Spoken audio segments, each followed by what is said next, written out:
le monde, j'espère que vous allez bien, que vous avez passé une belle semaine. Donc aujourd'hui, pour cette nouvelle vidéo, je vous amène avec moi dans ma cuisine. En fait, je vais vous montrer mon retour de course cette semaine.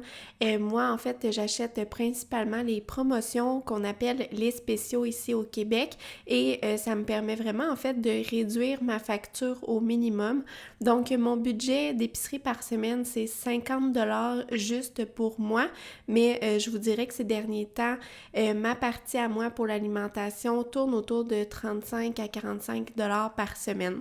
Donc, je vais vous montrer qu'est-ce que j'ai acheté et quelques recettes que j'ai préparées pour faire un peu de meal prep en début de semaine. Donc, il y a 3 recettes que je vais vous montrer aujourd'hui. La première, c'est une sauce à spaghetti, donc une sauce bolognaise. Ensuite, une soupe au poulet inspirée d'une recette que j'ai trouvée, que c'est une influenceur en fait qui a partagé sur ses réseaux sociaux. Et pour terminer, je vais vous montrer un gâteau noisette, espresso et chocolat. Et franchement, il était vraiment délicieux. Avant de commencer, je vais vous montrer mon retour de course. C'est une vidéo que j'ai partagée sur ma chaîne TikTok. Si tu ne me suis pas déjà, je t'invite à le faire.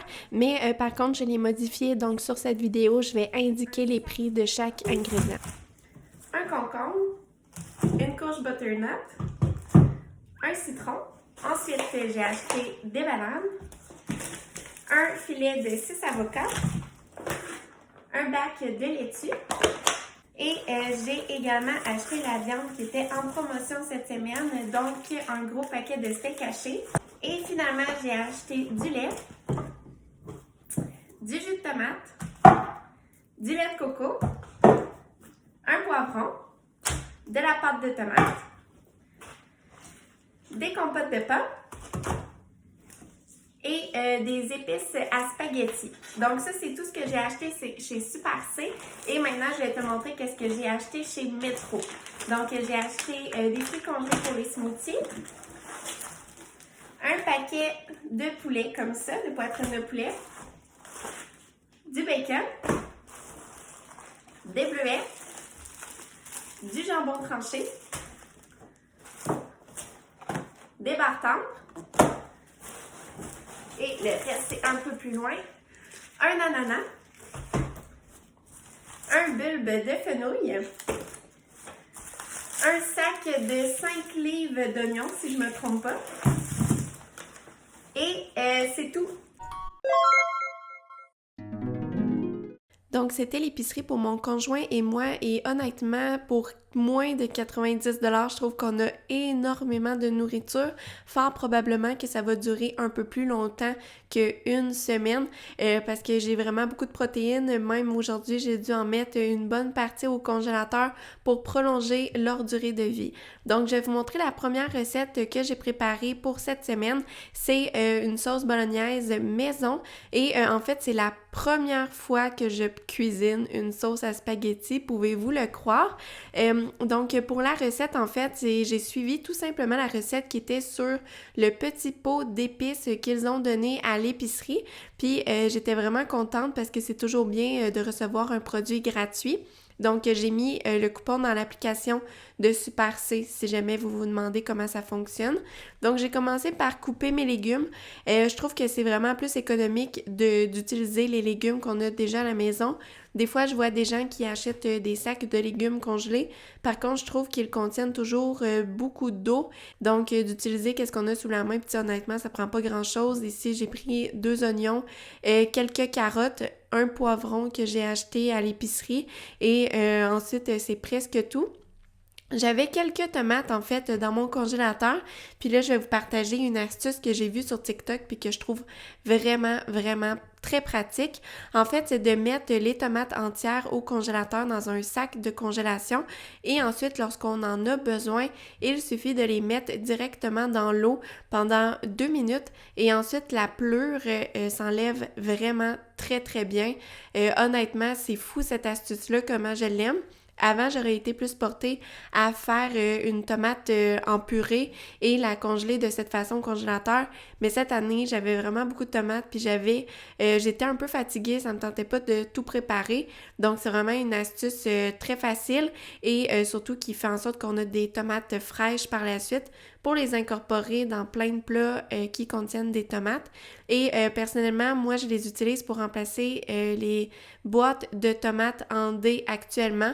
Donc, j'utilise les tomates fraîches et congelées de mon jardin en attendant, puis je retournerai aux tomates en boîte cet hiver. Puis c'est fou, mais même pour une recette de sauce à spaghetti, j'ai quand même utilisé les ingrédients que j'avais sous la main, dans le sens que j'avais quelques céleris qui commençaient à se faire vieux dans mon frigo, que j'avais coupé en crudité, donc j'en ai profité pour les utiliser, pour les incorporer dans la sauce bolognaise, mais même pour le jus de tomate et la pâte de tomate, j'en ai mis 2 fois moins que ce qui était recommandé dans la recette et le résultat était quand même savoureux. Dans le fond, en mettant moitié moins de jus de tomate et de pâte de tomate, j'ai économisé environ 2,50 $. Donc c'est fou, tu sais, c'est pas grand-chose, mais c'est au bout de tous ces petits ajustements-là qu'on peut vraiment faire une différence sur notre budget. Et sinon, pour les épices, la recette, ça demandait de mettre le pot d'épices au complet. Par contre, j'avais peur que ce soit trop assaisonné, trop sucré ou trop salé. Donc, j'ai commencé par mettre seulement la moitié du pot et en toute finalité, j'ai mis le pot au complet au fur et à mesure de la cuisson de la sauce bolognaise. Et sinon, je ne sais pas si vous avez vu, mais la pleure des tomates, c'est vraiment très, très bien enlevé.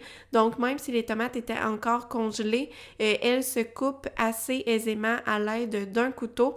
Donc, c'est super facile, rapide, économique et accessible, cette astuce de tomates congelées. Donc, je vous la recommande fermement. J'ai fait cuire la sauce bolognaise à feu très doux pendant 2h30 et vers la fin, j'ai enlevé le surplus de gras, j'ai rectifié l'assaisonnement et c'était tout simplement délicieux comme recette. Et dans le fond, ma sauce, j'en ai mis la moitié au congélateur et l'autre moitié pour préparer des plats tout au long de la semaine. Entre autres, j'ai acheté une courge spaghetti, donc je vais faire de la courge spaghetti. J'ajoute toujours un peu plus de sauce piquante lors du service. Et sinon également, j'ai 2 zucchini au réfrigérateur, donc je vais probablement faire des zucchini farcis gratinés également. Aussi, pourquoi pas, un simple spaghetti fait avec des pâtes. Pour la deuxième recette de meal prep pour cette semaine, c'est une soupe au poulet avec des herbes fraîches. C'est une recette que j'ai vue en fait d'une influenceure qui a partagé ça sur ses réseaux sociaux la semaine passée et j'ai fait un screenshot en fait pour la garder en note. Donc en fait dans la recette ça demandait par exemple un poireau que finalement je n'ai pas acheté parce qu'il aurait fallu en acheter 5 puis ça commençait à faire trop de sous dépensés mais également trop de quantité de produits frais.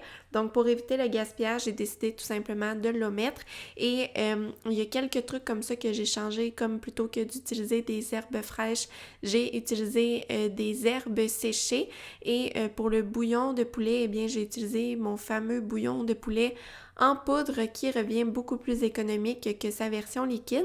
Donc j'ai commencé par couper tous les légumes en tout petits cubes et j'ai essayé en fait de faire la même quantité de chaque légume pour balancer les saveurs. Personnellement, chaque semaine, je prépare une soupe à l'avance pour toute la semaine parce que je trouve que c'est vraiment un repas économique, mais surtout qui est simple et qui permet de faire le plein de légumes dans son alimentation. Mais surtout, principalement, on va se le dire, ça coûte pas cher faire un bon bol de soupe ou encore un potage entièrement fait maison. Et d'ailleurs, je vous recommande souvent vers la fin de votre semaine d'épicerie, si vous avez des légumes qui commencent à traîner dans le fond de votre frigo, eh bien, avant d'aller à l'épicerie, c'est tout simplement de préparer un potage vide frigo avec qu'est-ce que vous avez déjà sous la main. Donc, ça permet d'utiliser qu'est-ce que vous avez déjà sous la main, de réduire le gaspillage alimentaire, mais également de faire plus de repas pour le même prix. Dans mon chaudron, j'ai retiré le poulet que j'ai mis de côté et j'ai ajouté de l'huile d'olive, l'oignon, les herbes séchées ainsi que des herbes salées. Donc j'en ai acheté dernièrement à l'épicerie, donc maintenant j'en mets un peu partout dans mes recettes et ça ajoute une tonne de saveur également. Pour assembler la soupe, j'ai commencé par faire revenir les oignons avec les herbes, puis ensuite j'ai ajouté les légumes un par un en remuant environ 1 minute entre chacun d'eux et c'est vraiment ce qui était demandé dans la recette. Donc c'est qu'est-ce que j'ai suivi. Et par la suite, j'ai rajouté le poulet et j'ai ajouté mon bouillon instantané. Donc, j'ai ajouté, je crois, c'est 4 tasses d'eau environ, ainsi que le bouillon en poudre. Donc, j'utilise un bouillon en poudre de poulet bien traditionnel, mais vous pourriez très bien utiliser votre bouillon préféré. Et j'avais aussi un bouillon végétalien réconfortant, donc j'en ai ajouté également dans la soupe. J'ai fait cuire le tout à feu doux pendant environ 20 minutes et c'était tout. Je vous dirais que la soupe, elle était vraiment délicieuse. Personnellement, c'est pas mon genre de saveur que j'aime retrouver dans la soupe, mais c'est certainement une bonne recette. Et finalement, j'ai décidé de vous partager une recette de dessert. C'est tiré du livre Méditerranéenne et c'est le gâteau sans farine, choco, noisette, espresso. Lorsque je l'ai vu, il m'a vraiment fait envie. Donc, j'ai décidé de le préparer cette semaine. Puis j'aime vraiment ça, en fait, avoir une petite bouchée sucrée ou un dessert en meal prep pendant ma semaine parce que ça permet vraiment de combler l'envie de manger quelque chose de sucré. Mais en le faisant maison, c'est plus économique et également, on peut contrôler les ingrédients qui sont contenus dans le dessert. Donc, personnellement, c'est quelque chose que je m'assure de faire toutes les semaines. Donc, pour commencer, j'ai préparé les noisettes. Donc, je les ai mis à 375 au four pendant 10 minutes pour enlever la pleure. Et d'ailleurs, c'est en faisant cette recette que j'ai découvert cette astuce. Donc, c'est pour ça que je trouve que de faire des recettes, de suivre des recommandations ou vraiment de s'inspirer de recettes en ligne, ça permet vraiment d'avoir des mini-cours de cuisine en même temps parce que pour ma part, c'était la première fois que je voyais cette astuce. Après avoir réduit 1,5 tasse de noisettes en poudre, j'ai fait fondre 1 tasse de pépites de chocolat. Ici, j'ai utilisé ce que j'avais déjà sous la main, donc c'est un mélange de 2 variétés. Ensuite, j'ai ajouté 1 cuillère et demie à soupe de café espresso instantané, mais la recette demandait du vrai café moulu. Ensuite, j'ai ajouté 1 demi-tasse d'huile d'olive extra vierge et qu'est-ce que j'aimais, c'est que la recette demandait 4 œufs, les blancs et les jaunes séparés. Donc, étant donné que j'ai des poules à la maison, je cherche toujours des recettes pour passer tous mes œufs. Donc, j'ai fait ça. Ensuite, ça demandait 3/4 de tasse de sucre que j'ai fouetté avec les jaunes d'œufs jusqu'à temps que ce soit bien aéré. Et par la suite, j'ai mélangé les blancs d'œufs avec la pince de sel pour les monter en neige. Par la suite, j'ai mélangé tous les ingrédients ensemble doucement et j'ai placé le tout au four à 350 degrés pendant environ 40 minutes. Et si vous saviez à quel point ça sentait bon dans la maison, c'était juste incroyable. Et un coup que le gâteau était bien refroidi, je l'ai démoulé et j'ai mis de la poudre de cacao sur le dessus et honnêtement, c'était tout simplement délicieux et je vous ai même filmé ma réaction à ce gâteau. Donc, s'il y a une recette à faire cette semaine, je vous la recommande fortement. Et si jamais vous cherchez des noisettes, je vous recommande de regarder dans le rayon pâtisserie à l'épicerie. Habituellement, le sac de noisettes, c'est autour de 3$ pour un petit sachet. Sinon, au magasin en vrac, c'est bien possible de les trouver. Faites juste attention de ne pas en acheter trop en vrac parce que c'est pas trop long que la facture peut monter. Mais lorsqu'on prend une petite quantité, ça va ici à titre indicatif au magasin en vrac pour environ 1,5 tasse de noisettes. Ça m'a coûté un peu moins de 6$. Franchement, là, c'est vraiment bon. Vraiment. C'est pas trop sucré, ça goûte bien la noisette, le chocolat. La texture est trop bonne. Je recommande. C'est ce qui conclut cette vidéo de meal prep et d'astuces pour économiser à l'épicerie de façon générale. J'espère que ça vous a donné des idées pour votre propre meal prep cette semaine. Et sinon, je vais laisser les références pour les recettes, si c'est possible, dans la description sous cette vidéo. En rappel, si vous avez aimé, n'oubliez pas de cliquer j'aime. Et sinon, on se retrouve la semaine prochaine dans une nouvelle vidéo. Bye tout le monde!